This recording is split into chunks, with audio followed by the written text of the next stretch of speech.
Chakalaka! Portions of this show are recorded. Strap in and be prepared. I'm just going to say go to lunch and tell the boss, I'm coming down with something. And then head out to the ballpark for happy hour. Coming down with duck fever. Or beaver fever. Or beaver fever, whichever one. Interesting guests. Kelly Graves, Mike Parker, Coach Mark Waskowski, Melyssa Lombardi. Always happy to talk to the great Scopeldamus, Eric Scopel. Sharp opinions. This isn't last year. Version 8 is going to be different than version 7, which is different than version 6. And some smiles. Also, Dominic Hellman, 2 home runs this weekend. Mayo. Yeah, or Hellboy, either one. The other one. We're going to see which one sticks. We're going to ask him. Okay. It's Danny Havel. I had security on me, immediately. Give us your phone. You can't be filming it. What are you going to glean from filming people bowling right now? Justin Grossweiner. Okay, the 6 and 7-year-olds, I got them. I could beat them in a race. Danny and Justin starts now on Fox Sports Eugene and Fox Sports Newport. Hello, neighbors. Welcome high atop the Delta Triad, the Crystal Palace, the Bigfoot Beverages Studios, live on Fox Sports Eugene, Fox Sports Newport. Thanks for lending us your ears for the next hour. We call it the fastest 60 minutes in sports. Yes, indeedy do, for a weekend eve. As the sun came back out, everything is blooming and growing after the liquid sunshine we had the last couple of days. I tried to squeeze a walk in with Bella, and I got in right before the hail came down. It was hailing in North Eugene yesterday afternoon. Goodness gracious, oh my. You can follow us on all the socials, Danny and Justin, also wherever you podcast, wherever your platform is. Just look up Danny and Justin are the fastest 60 minutes in sports. If you miss anything, you missed yesterday, you missed today, you can go back. We got you. We got you covered. Dom's at the controls. I'm Doc, right over to my right. You know him, you love him.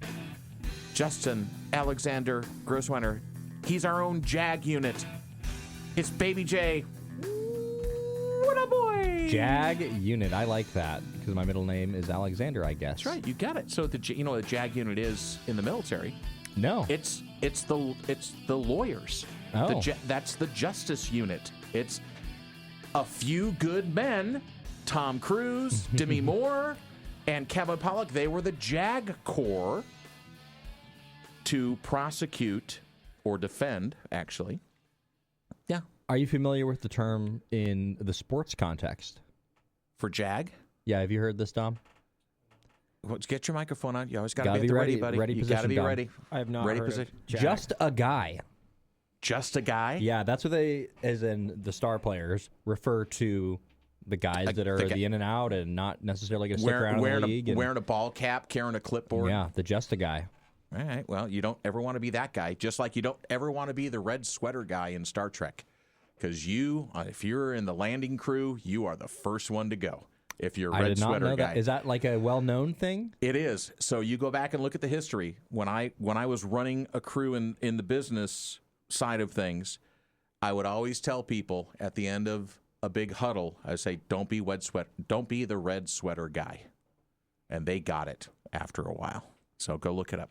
So welcome to the program. Melyssa Lombardi today. Big weekend for Oregon softball. Ginormous weekend as Washington comes into town for a 3-game set Friday, Saturday, Sunday, 60th anniversary of Oregon softball, 10th anniversary of the Jane. And Washington comes in at 15-0 in the Big Ten. Oregon is 13-2. Do I have that right? I think I do. So this could tip the scales a bit. There's only 3 series left for Oregon in the Big Ten season until the Big Ten tournament. It's going to be this one against Washington, Ohio State at home next weekend, and then they're on the road the last weekend of the regular season at UCLA, and that's going to be another massive series because UCLA is still above Oregon in the standings. And Oregon trying to defend their Big Ten championship. So these are monumental games. These next 9 games, you got one non-conference against Oregon State that is pushed in there midweek. So we'll hear from Nails on the program today. Is Oregon quarterback you? I kind of floated this out. I was just free thinking. This is what happens with me sometimes if you let me off the rails.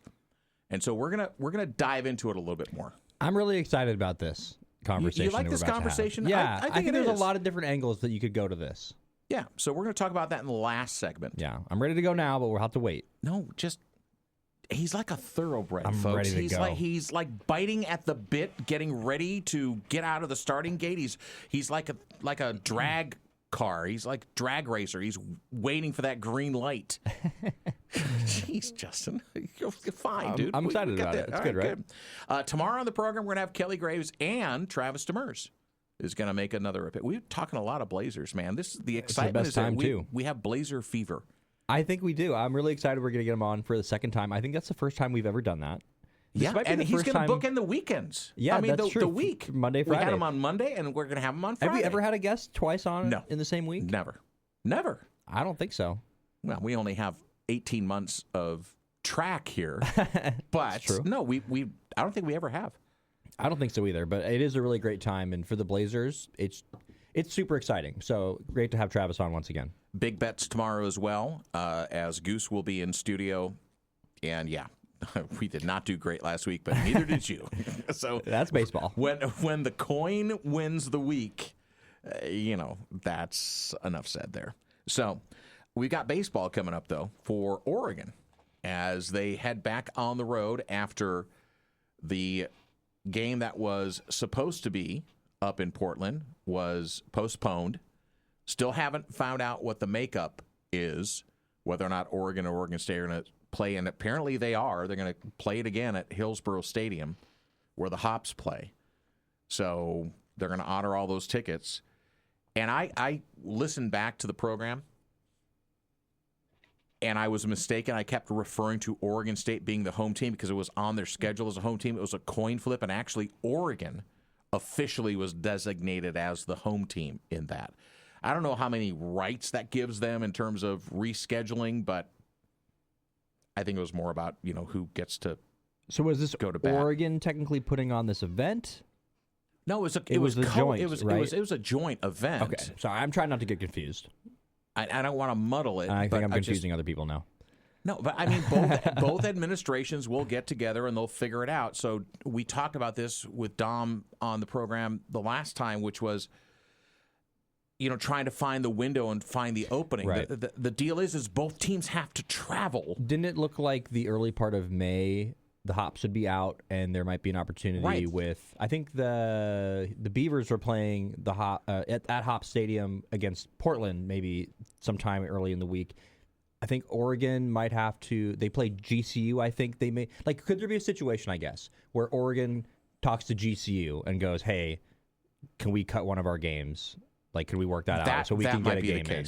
I don't know. I'm going to try and get some clarity from Mark Waskowski, but that might not necessarily be up to him. He's going to be obviously consulted, as is Mitch Canham on the Oregon State side, because these coaches have to manage arms and this is RPI. We already had the debate on who it's going to be more important for.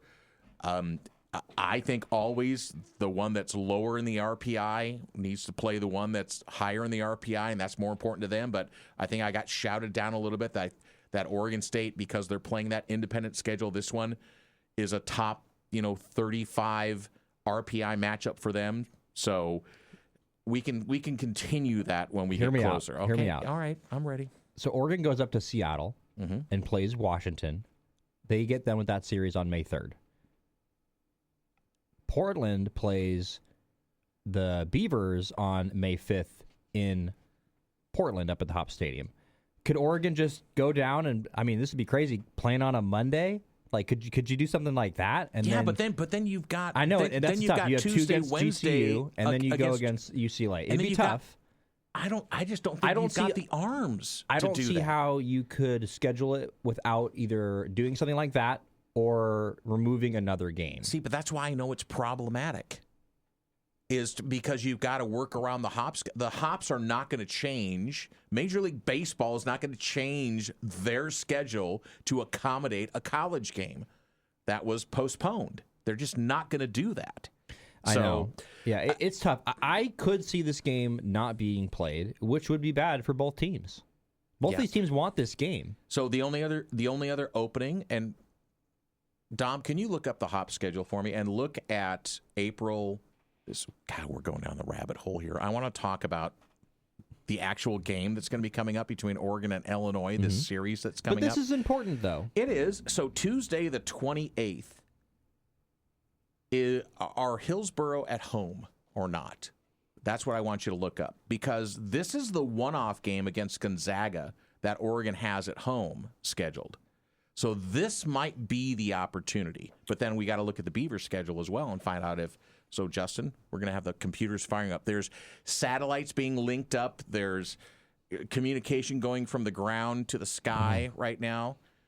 So get me that information back and let's find out. So what day am I looking for? The 28th of April. Okay. The Hops are in Vancouver on a 3-game Okay, so stretch. they're open. So is The Oregon Beavers State open? Are playing UTRGV, who I don't even know who that is. Okay, so I would think that if these guys, to me, that's the date. Well, it's a 3-game series, though. Yeah, but okay. A 3-game series in the middle of the week? See, this is where their independent schedule gets crazy. The Danny and Justin radio program live from the Bigfoot Beverages studios here on Fox Sports Eugene, Fox Sports Newport. Well, so 6-1, half dozen of the other. Somebody's going to have to lose a series somewhere. Somewhere along the line. It's not going to work Somebody's got to cancel otherwise. a game. You can't fit it in with your arms. That's the whole thing. I mean, Mark Waskowski is going to protect his team because he's got a series against Penn State at home, then at Washington, at UCLA, and then home against USC before the Big Ten tournament. So, honestly, I don't, guys, I'm just telling you right now, I'm going to throw it down. I don't see them making up this game this season. I just don't. It's going to be threading a needle and finding it in a haystack. I hope they do, because I love it. It's great. It's great content for us. It is. And it's a good opportunity to evaluate these teams, I think. Absolutely. All right, so Oregon is going to head on the road. The 26-10 Ducks, 10-5 in the Big Ten, will head to Champaign, Illinois, Friday, Saturday, and Sunday. They're not moving game times around, apparently, because of weather, like they did against Michigan. So we're going to play it Friday, Saturday, and Sunday. Illinois is 19-16. They're kind of, as we like to say in baseball, scuffling. They're 7-8 in the Big Ten. So for Mark Waskowski's squad, this is an opportunity. They're sitting in 4th place right now in the Big Ten to move themselves up. You want to not slide backwards here as you get to the last few series of the regular season, because a top 4 seed in the Big Ten tournament that's the golden spot, because you do not have to play as many games. You can save those arms. You let everybody else kind of punch up towards you. So you got to lock in one of those top 4 seeds. I think you need to win at least 2 out of 3, and this is probably one you want to get a sweep, quite honestly, because you're playing Illinois, and then you do have that other game against the Beavers that's going to happen on the 22nd, then 3 more against Penn State. That's going to be another one. Like, you're going to want to take all of those games. Washington, UCLA, USC. Those are the final series. So this is an opportunity here. Those last 2 series are going to be brutal, by the way. Illinois is 83 in the RPI, so they're not horrendous, but they're not anything to write home about or anything like that. They're going to play worse teams, but they're going to certainly play much better teams as well. So I think it's one. What I'm interested to see, Danny, is it now that this Beavers game is canceled, the Ducks are postponed. We got to say postponed. Right, postponed. Sorry. Okay. Well, that game, it was postponed for the day. But my point is that the Ducks haven't played since April 12th now, which isn't rested. a crazy long of a time, but they were coming off of a series where it was, I wouldn't say the series as a whole you feel up and down about, but the series itself was like so up and down with the success in the first game. You kind of bounce back from that previous kind of bad week, but then you have a game 2 that was 2 or 3 out of Nebraska, which is good. And a comeback for game 3. So it was up and down, and they figured out how to come back in game 3 and make it feel like a good series, and you kind of had some momentum coming into that game against the Beavers potentially, and now that game was postponed. So I'm interested to see now that there's been another 3 days, and there's sort of the emotions of the player, of course, that is injured. So I think that it'll be interesting to see how they can kind of come out against Illinois on the road, where you're going to travel. We've seen the Ducks have had a bit of trouble. Michigan, they had a bit of trouble going out there. So I think that we will know a lot about how the series is going to go game 1. Is that fair to say? I don't disagree. So a little nugget. I always like trying to find the nugget. So here's your nugget. This will be the first time Oregon and Illinois have played as Big Ten opponents. This will only be the second time they've played in their history against each other. So Oregon and Illinois played in the Nike College Showcase during the 2012 season, back in the George Horton days. And the Illini won the series 2-1. You could have told me any year, and I would have believed you. Seriously. I've got it right. You could have been like, it was 1900. So, I mean, little history there. It is. A little, I guess. Yeah. Not much. Oregon's number 19 in D1 baseball, and they are going after this in Champaign. And again, for Mark Waskowski's squad, I think, the word that I keep going back to in my head when I think about Oregon baseball right now is balance. They need to get it balanced out between the pitching and the hitting because they've seemed to be imbalanced throughout the season. Whether the pitching is on fire and then you don't have the offense, or the offense is on fire and the pitching's not there. And it's been obviously more up than down. I mean, they're number 19 in the country. They've got a strong RPI. Oh, yeah. They're 26-10. They're not like, the dregs of Big Ten baseball, but at the same time, that and the other word that comes to my mind is consistency. You've got to have string a few more games together. And they had a bad 10-day stretch with the bookend losses to Portland and then losing their first series in a year to Michigan. But then they recovered from that with a great series win against Nebraska. And that was because that last game, that getaway game on Sunday, which I was at, that could have gone either way. Any of those games could have gone either way. Right. No, absolutely. So this is a team that had a bad stretch, and that's what it was. It was a bad stretch. And other than that, they played really well. And that happens during every season, right? They won 13 series in a row before that bad stretch. It's going to happen. So don't worry about Oregon baseball in terms of that. I think this is an opportunity against Illinois, who they've got some good hitters. They got a couple guys batting over 330 in the top of their lineup. Other than that, kind of a lot of 250, 260 type of hitters. So I think their offense is decent. They are fast. They get a lot of stolen bases. They've got 50 on the year. And then pitching-wise, I think their main guy, Reagan Hall, he's solid, 3.84 ERA over 50 innings. But I don't think that – I mean, they've got some other arms that are solid, but I don't think they've got anybody that you're going we got to face this guy. So – I think this is certainly an opportunity for Oregon's offense, which you said has been a bit up and down. And it's been whenever the pitching has been good, the offense hasn't been there. Whenever the offense has been good, the pitching hasn't been there. So it's all about making those things marry, I guess, and try to match up. So opportunity against Illinois in Champaign. And maybe they'll get some champagne after they have a good series. Yeah, let's hope so. So, by the way, I want to correct myself. Oregon is technically in 5th place in the Big Ten right now. They're a half game back of Purdue, who has a tough, even tougher than Oregon, a tough schedule down the stretch. Purdue is 12-6. Oregon owns the tiebreaker over Purdue because they won the season series against the Boilermakers. USC, Nebraska, UCLA are still above Oregon in the standings. UCLA has not lost in conference play, although they did have their, 27-game winning streak? 27. Broken. In a midweek. In a midweek game. They'll catch you. Unbelievable. They'll catch you from... And I think it's the Justin curse because Justin made mention of it on the program, and then that night, the Bruins lose. So can you do that again, maybe with USC? With USC? Yeah. I mean, because they're 13-5 in conference play. They're 30-8 overall. We'll just start talking about them, and then they'll lose. On that last series, which is second to last series. No, it is actually the last series. To me, that's the most important series. And that's a Thursday, Friday, Saturday series. So it's a little bit of a change in the schedule because they're getting ready for the Big Ten tournament the following week in Omaha. I think it's the most important series. And not because I think that USC is the best team. I just think that's the one where I think there's the most variance. UCLA... You hope Oregon gets one game out of that, honestly. UCLA is that good this year. They are better than a normal number one team, in my opinion. See, but I mean, you get that momentum. If you can take 2 out of the 3. Against- and Oregon's against UCLA. I don't think that's happening. I'm just telling you. I don't think that Oregon's going to take 2 out of 3 against UCLA. So that's why I'm saying USC. That's one I think that they sweep? can.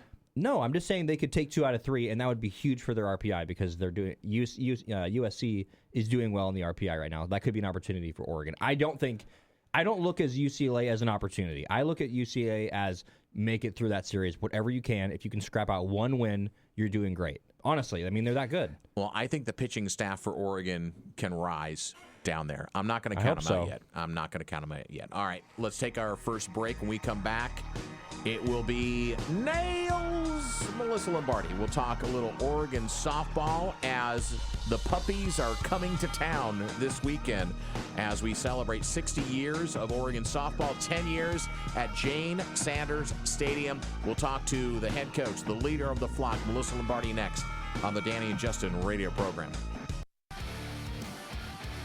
Weekend Eve for the Danny and Justin radio program, live from the Bigfoot Beverages Studios, Fox Sports Eugene, and on the coast, Fox Sports Newport. Thanks for tuning in, folks. Here as we wind into the weekend, and a big weekend it's going to be at Jane Sanders Stadium as we're celebrating 60 years of Oregon softball. And let's head over to the Oregon Man Clinics hotline and welcome in our good friend of the program, and we call her Nails. It's Melyssa Lombardi, the leader of the flock for Oregon softball as they head into a massive weekend against Washington. Oregon 32-9 on the season, 13-2 in Big Ten play. Washington has yet to taste defeat in the Big Ten. They're 15-0 and 34-9 overall. Coach, do you have... Hello. Hi. So welcome back to the program. Do you have butterflies heading into these big matchups? Because you're going to have a couple of them here near the end of the season. I love it. I mean, this is why I coach. This is why these guys play. I love these big moments. Like this is what it's all about. Being in the pressure cooker all the time, and how do we handle it? So I'm excited. I can't wait. I've been waiting for this weekend for a long time.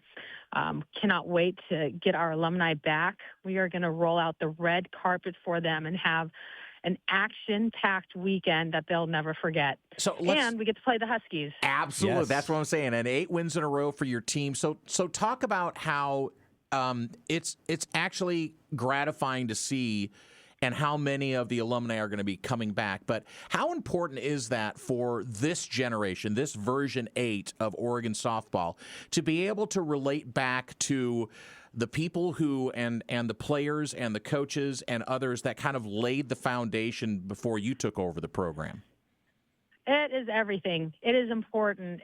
I want every athlete that comes into the program to know the women that were before them and what they provide. I mean, we're playing at the beautiful Jane Sanders Stadium, and that would not be possible without all of the teams that were ahead of this current team. And so we're just thankful. We're thankful for the opportunity that they're giving us every day to come compete here and to be a part, of their sisterhood. So to get them all here, I know we have over 100+ alum and family coming. Wow. For a great weekend. And I just want them to get here and start talking to each other about, remember that bus ride? Remember when we won the championship? Remember the first time went to the World Series? Oh my gosh, our apartment, it was crazy. I just want them just to get caught up in the good old days and share that with their families and their kids. So we are looking forward to it. Starts at 6 o'clock tomorrow night, and then a 3 o'clock first pitch on Saturday. Same thing on Sunday at the Jane as Washington comes into town, and it's Nails. Melyssa Lombardi joining us on the Danny and Justin radio program. So, Coach, we'll get to Washington in a second and that matchup. But as we're now, it's crazy. When we first talked, it was right before Florida, and now all of a sudden it's 3 big series left, all in Big Ten play, and then you've got a single game against Oregon State. So my question to you is this, is from the beginning of the season until now, where have you seen the most improvement in your club? Goodness. Gosh, I think of pivotal moments, right?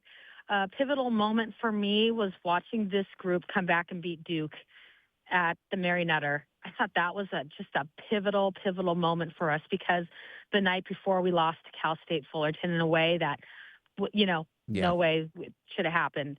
And so I feel like that was a pivotal moment for this group.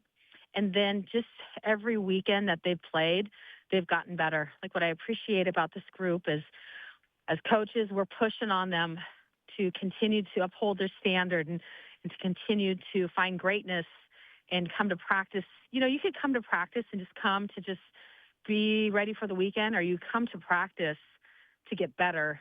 And that's what they've done all year long. And you can see it.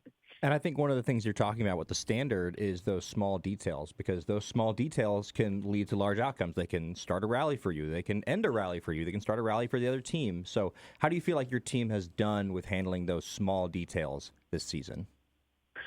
Really good. Early on, not so much. But we needed that early on to get us to understand what's required. And the small details mean everything by the way they play with each other, how they invest in each other, how, something doesn't go our way. That moment isn't going to define whether we win or lose the game. What's going to define is what we do next, like what's that next right thing to do. And that's what you've just seen this group continue to grow in all those little areas that really matter. And how much has player-led leadership been a part of that growing throughout the season? It's been a huge part. I think early on, too, everybody kind of trying to figure out exactly how to go about it. We had two great leaders in Paige and Kai last year that graduated, and watching our freshmen from last year now be in leadership positions this year, watching Elon, Riley, and Amari really get caught up in leading our offense during the game. I see Emma, Katie, K-Dub, Ayana really leading our defense.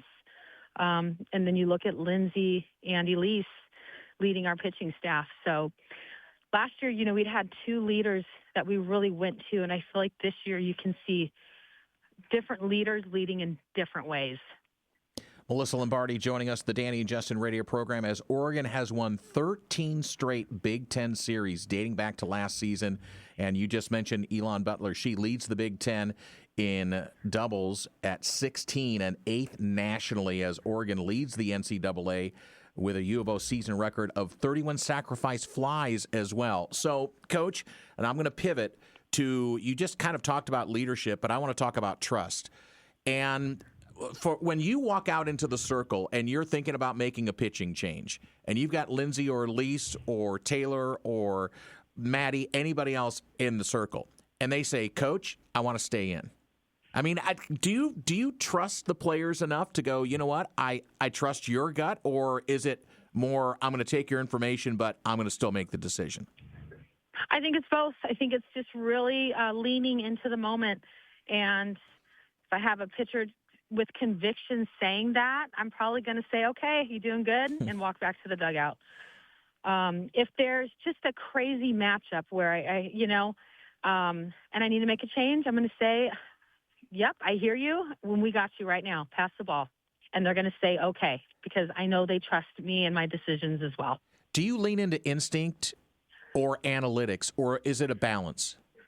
It's a balance. I always tell our athletes, especially them as females, I'm like, always trust your intuition, like trust it, it's right. And I do really believe that.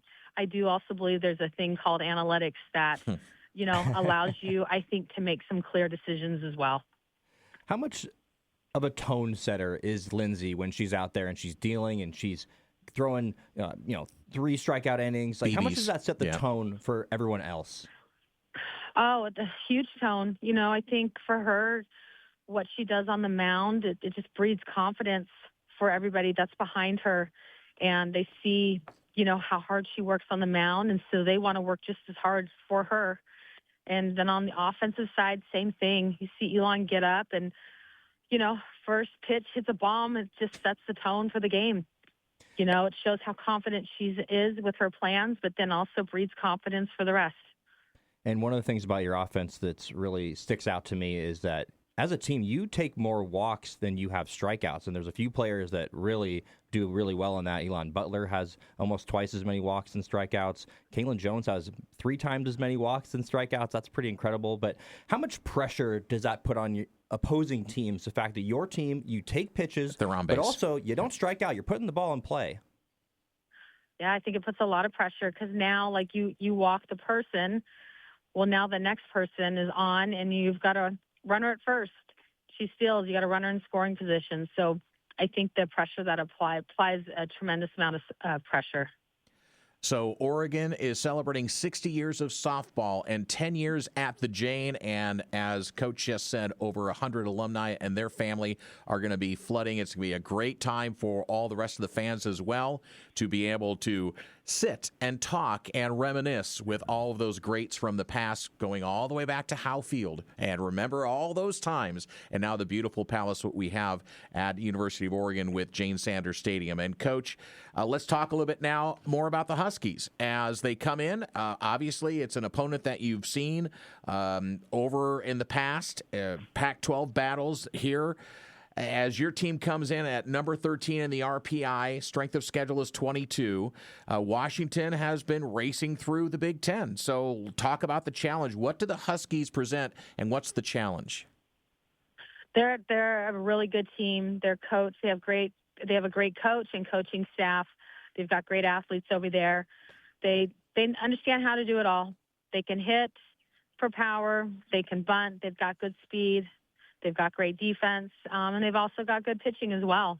And it's just, this has like been a rivalry. You know, this is such a rivalry. So it's almost like throw all the stats out, throw the rankings out. It doesn't matter. It's about 2 teams getting after it, you know, and a rivalry that's been going on for a really long time. So how are you I think we asked this question last time, but I'm going to ask it again because we are now in the last couple of series of the season, and fortunately you get a couple of them at home. I think this is your longest stretch at home in quite a while. I mean, you go back to the beginning of March, you guys have been road warriors for the most part. So the grind of the season, and we're getting to that point where, you know, everyone's a little dinged up here and there. You've got the owies, but at the same time, you've got to start pushing towards the finish line, and the Big Ten tournament's right around the corner. So how is your team, and how are you handling the grind? They're handling it great. These guys do a great job of understanding what they need for practice. We have such a great training staff and strength coach and Kate Pinkerton and KJ Jackson, that the recovery piece is just really huge. That's what allows these guys to continue to compete weekend after weekend. So I just think our system all the way around is solid and allows us to be fresh every weekend. I think a couple of words that come to my mind as we're talking with Melyssa Lombardi, the head coach of the Oregon women's softball program. Big weekend matchup against Washington coming in. Washington 15-0 in the Big Ten, 34-9 overall. Oregon sports a 32-9 record, 13-2 in the Big Ten. Coach, 2 words that come to my mind are joy and resilience with your team. 16 come from behind wins this season. So talk about that never give up attitude, and I think that probably started at the Mary Nutter. Exactly. I think this group was tested early in the year and some things didn't go our way. And I think the more experienced, the more tested you are, you start to make decisions and you decide that there's no way. Like, we will find a way to get this done. It doesn't matter if we're 1 run down, 7 runs down, if we are ahead, behind, it doesn't matter. It's just having one more run than our opponent and knowing that we have innings and at bats to work with, that we're going to take every one of them. Is there a favorite cheer that you hear from your team in the dugout? Is there one that sticks in your head that just makes you chuckle? You know, they have a lot of good ones, but no, I think it'd be really hard to choose from. How about that?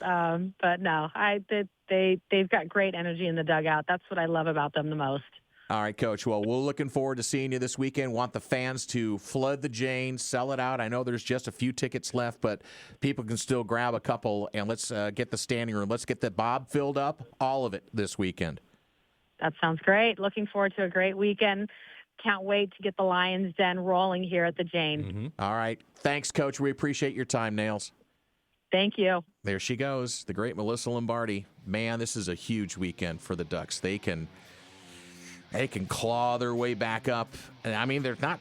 I mean, they're in fourth place right now. Third, fourth place is right there. And then, but you knock off the leader, you sweep this weekend, it topsy-turvy now. Got to start one game at a time now. One game at a time. That's right. I know. I'm not trying to get ahead of myself. Danny and Justin, when we return, we're going to talk. We didn't get to this yesterday. I want to talk about quarterback University of Oregon. Danny and Justin here on a weekend eve. So what just happened off the air for the last 2.5 minutes is why I would love to have cameras in the studio. Because of the conversation and the debate that Dom and I were having about Austin, Texas, which I'm sure is going to fold into a conversation eventually. You were kind of silent over there, Baby J. Yeah. You weren't backing anybody up. You were being Switzerland, which I I think quiet. was the best thing to do. I've got opinions, but I don't always have to say them. I think your one comment was like, Danny, I lived in Alaska. Yeah. Is what you said. Well, you guys were comparing places and going, this place was terrible and blah, blah, blah. And this is flat and it's dry. And I was that I lived in Alaska. That was me. Alaska's beautiful. It is, but Dude, it is desolate in parts. There are parts where there is nothing to do. When I drove from Anchorage to Kenai, Sedalna, it is normally like a 2.5 hour drive, I think. Somebody's going to look it up and dispute me. It literally took me 4.5 hours because I kept pulling off to the side of the road and taking pictures. It was beautiful. It is probably one of the more beautiful states in the U.S., undoubtedly, depending on what you're looking for. But then you have midnight sun.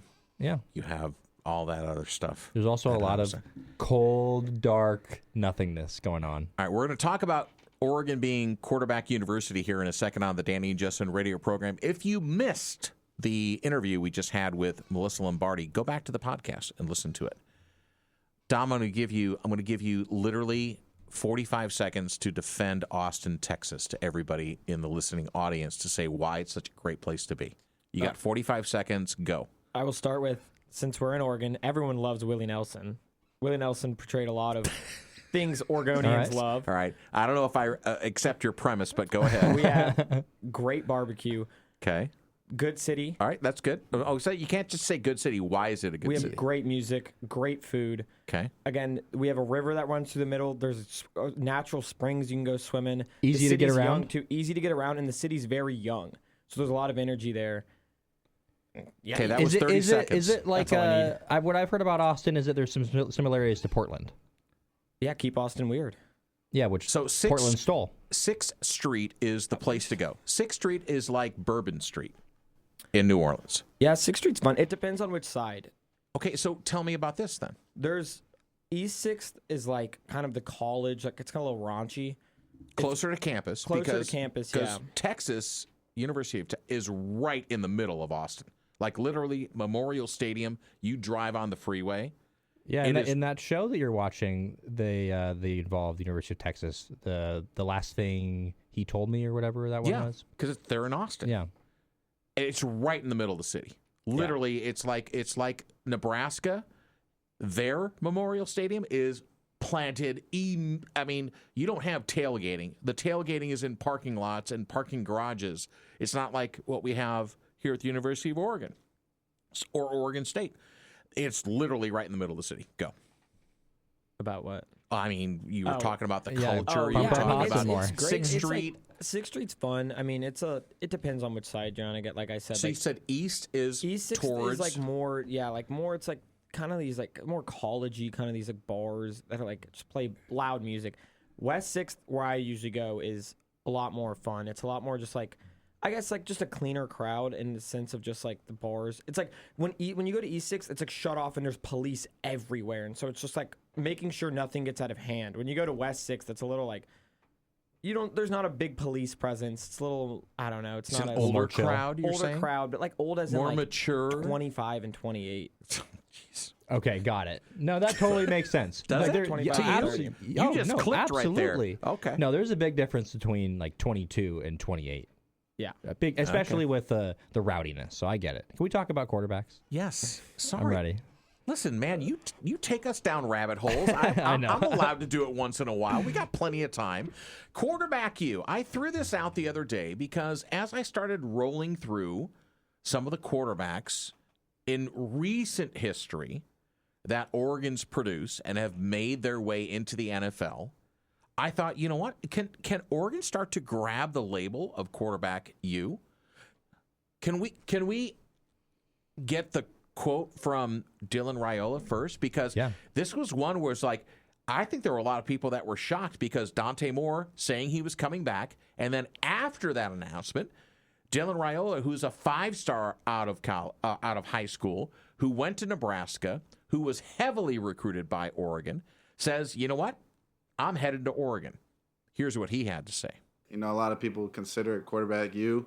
I haven't been here long enough, so I can't comment on that. But it's just, you just see the development and the growth and the team that Coach Lanning puts around his quarterbacks. I think that helps with being successful, is having a full team.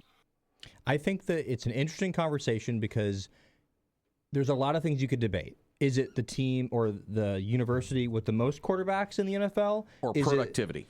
Productivity? Is it the most starters? Is it a combination of best players and most guys? Also, the thing we have to think about, too, for guys that transferred, Jalen Hurts, does he count for both Alabama and for Oklahoma? Tyler Shuck went to Oregon. So if you look at this list, there's a lot of ways you can parse it out. There's some teams that I think have a couple guys, but those guys are really strong. They're starters. They're all-pro type of level players, and there's other schools that have 3 or 4 guys, but they're backups. So does it mean more that they have 3 or 4 guys, even if they're not necessarily the best players? I don't think so. So where I think Oregon has a really strong case is that they have really, really good starters, and they have depth. They have, in terms of Herbert and Nix, like those guys are, I mean, especially Herbert. I think there's some more questions about Bo probably, but 2 solid starters. You know what you're getting out of those 2 guys. And then Mariota has been a backup for a long time, very serviceable. Again, you know what you're getting out of him.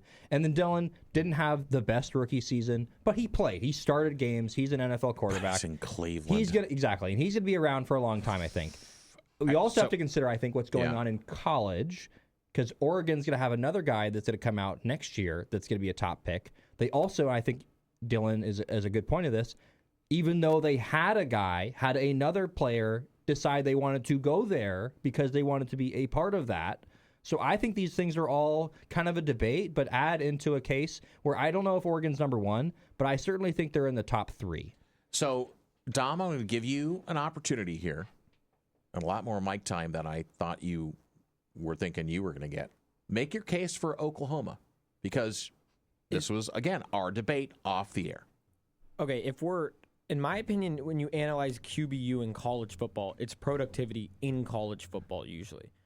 The 3 quarterbacks on the sheet we're all looking at, Baker Mayfield, Jalen Hurts, Kyler Murray. Well, Jalen Hurts didn't win a Heisman. But all 3 of these guys played well. 2 of them took them to the playoff. And Oklahoma and then if we go to the NFL, they're all good in the NFL. I know Kyler Murray's been a little up and down, and he can't get off the video games. But that's a great comment right there. It's funny. They've all produced well in the NFL, in my opinion. All right, I'm not going to dispute that. So if I can even wind it back. Can I just make one little point, though? Okay. Haven't Baker Mayfield and Kyler been a little disappointing? Well, just a little. I'm not saying they're busts or anything like that. Off the air, the first thing y'all said was, well, look where Baker Mayfield was in Cleveland. Again, yeah, it's like the desolation. I'm just not a big Baker Mayfield guy. I like to bring up this point, though, and he's our rival now. Is Oklahoma QBU, or was Lincoln Riley just the guy that got these quarterbacks going? Because, besides that, they had Sam Bradford under Stoops, and, they had good quarterbacks. I mean, Oklahoma's always competitive, but where the quarterbacks we're talking about are all Lincoln Riley. I think that's a great point. Okay. And one thing I think that doesn't help Oklahoma is that before the Lincoln Riley era, I don't know if there was a huge history of quarterbacks there. Jason White won the Heisman, and then other than that, can you think of any other Oklahoma quarterbacks? No. I mean, Oregon Norm Van Brocklin, NFL. Come on, we can talk about Chris NFL Miller and quarterback, Dan Dan Fouts Fouts. and Kellen Clemens. Exactly, I mean, like reaching a little Joey bit. Harrington. I mean, there's guy after guy for After guy. years and years and years. So I'll jump in with USC, by the way, with Sam Darnold, who was the first USC quarterback to ever win a Super Bowl. Isn't Remember that kind of a negative? It is a negative. But, I mean, when you look at Carson Palmer and Matt Leinart and other guys that came through that system, you know, in the Pete Carroll Mark days. Sanchez. Yeah, but those guys Mark aren't around anymore. That's my No, thing they're about not. USC is that USC has two guys. It is Sam Darnold and Caleb Williams went to Oklahoma. So it's almost That's like the thing. So it's I think Okay. Oklahoma's got to be above USC. Okay, but in recent history, and Dom, I'll give you credit again. You brought this up. What about LSU with Joe Burrow and Jaden Daniels? I mean, but are they developing year after year after year? They got the number one transfer quarterback in Sam Levitt. I think that has to matter. And so, again, this is the other thing, is the whole transfer thing that we need to start talking about. Is that who's developing that quarterback last to get them? Because I can make the argument that Dylan Thieneman is not a first-round pick unless he comes to Oregon in his senior season and gets that opportunity and gets the rest of the training he needs to accelerate himself and to be on the first page. Okay, well, what about Dylan Gabriel, who also played for Oklahoma, by the way, and came to we can put him Oregon, on there, and we're yeah. considering him an Oregon guy, right? But I don't think he was developed at Oregon as much as he came and he brought everything he had taken from his career and fair played point. well at Oregon. So I think it's debatable. I think Oklahoma has a strong case in terms of the last, 10, 15 years. What about LSU? LSU, I don't know if they're doing it, every single year. There's certainly a team that, they're going to get Sam Levitt. I think he seems like he's going to be a guy that could be a first-round quarterback, but I think that a team that we haven't talked about that has a maybe even stronger case is Alabama. Sure. Who With has Tua, with Bryce Young, Mac Jones, and then if you want to consider Jalen Milroe a guy that's just in the league, he might be like a Dylan Gabriel level Well, we quarterback. don't right have now. enough of him in the league. But that's yet to where, again, it figure comes out. down to, is it the most guys? Is it a combination of the most and most productive? I don't know. Yeah, that the Alabama one is tough for me too because none of them have really blossomed in the league. Mac Jones had that one year. Bryce Young, every year, is he going to do it? Is he going to put the pieces together? I mean, I'll say this. Tua is Tua. Tua's Tua, I agree. 3 years from Good now. luck, Atlanta. 3 years from now. Yeah. And I don't know if Marcus is going to make it that long. But Oregon's going to have 4 guys, and almost all of them are going to be first-round Starters. picks. Starters. They're gonna be starters. In the league. I mean, it's going to happen. So, and listen, Justin Herbert has not gotten to the point where I think people thought he would be, but I think that's also about the collective depends. around. No, about people the didn't collective think that he'd around be good him. going into the league. Well, listen, have the Chargers played in a AFC Championship game yet? They No. have not. Okay, He has So not done that's- great in the playoffs. He only has one playoff one, I believe. So that's Does he have a playoff one? Or Yeah, he does. Yeah, this year, right? Yeah. Yeah. So, but the other thing being is it's especially at that position is what are the pieces that are going to be around you? It's Right. not just you. It's again, we talk about the basketball conversation in terms of an injury. You have an injury to your starter in a basketball, the margin of error is much less. In football, it's about what's your offensive line look like, what's your running back room look like, what are your wide receivers and tight ends. It's not just about your quarterback. well, yeah, we saw the Texans killed David Carr. That's true. And Andrew Luck also got beat to pieces on the Colts. So it is as much as anything about what's around you. That's a good debate. Oh, a joke! I got fired from the bank today. A woman asked me to check her balance, so I pushed her. Dad jokes!